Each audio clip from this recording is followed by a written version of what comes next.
In this video, we are going to be critiquing a post in a Facebook group by Christian theist who argues that since atheism kills Christians and persecutes Christians, therefore that is a valid reason to discount it as being true.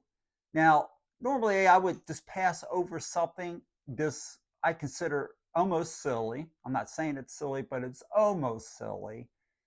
But since it's such a common thing that I see, that I felt compelled to take time to examine it and politely refute it. Hi, my name is Todd, and welcome to Mission Millennial Z Alpha Generations, where we share the other side of the creation story with today's youth. Now, let's get right into the post so you can see what I am talking about. This is Nelson Mark's post in Creation versus Evolution Debate Group.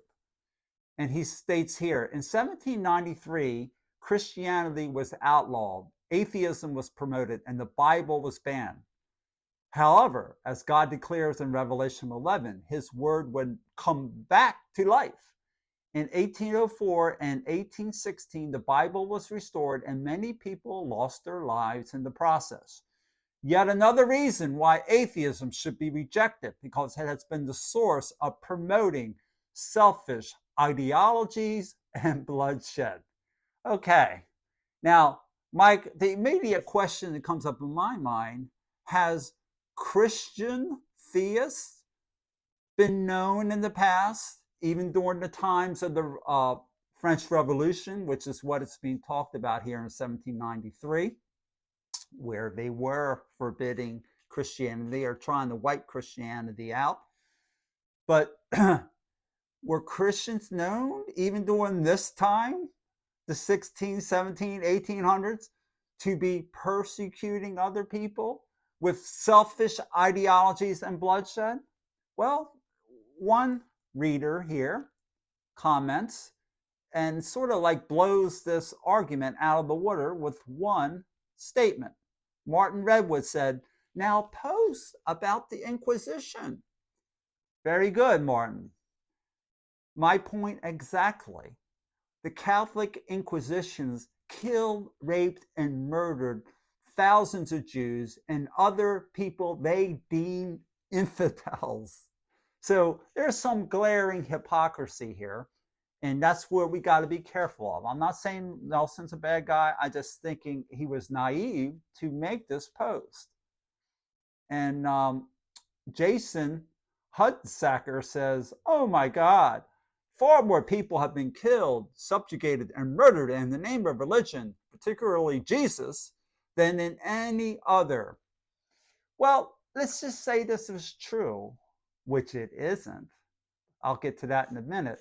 But let's just say this is true, that more people have been killed, subjugated, and so forth by religion than atheistic religion, like communism, for example.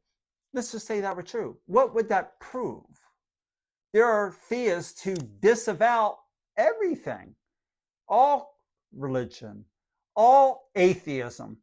They believe God exists and there's a basic moral code we should live by, and and they have arguments for it.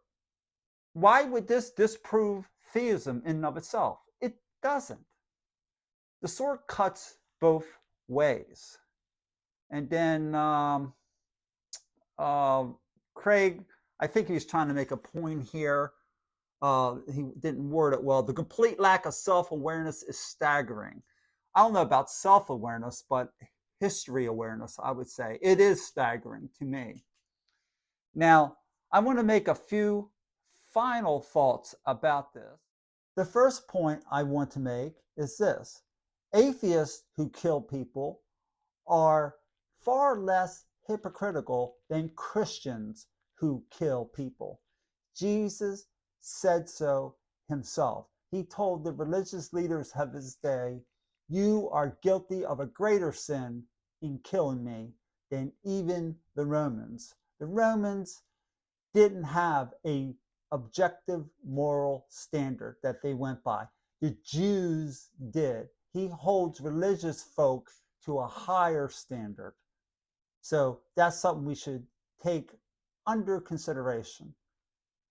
The second point I want to make is that communist Russia and China, the Soviet Union and communist China, killed more people than all the world religions combined, many more.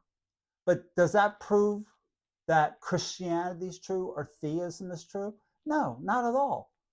The only thing that would prove that would be philosophical, metaphysical arguments based on scientific data that shows that supernaturalism is a better explanation for the origin of the universe and intelligent life. That is where the rubber meets the road. So my advice to Christians who are watching this, put aside these secondary things like, oh, atheists persecute Christians, whatever, and concentrate on solid arguments for God's existence, what we call natural theology arguments. And finally, I hear Christians even using this idea of moral depravity of other religions as proof that Christianity is true. Like with the Islam, they will say, look at all the terrorism and so forth. This can't be true. Well, that argument will come back to bite us in the rear when you look at all the atrocities done in Jesus' name.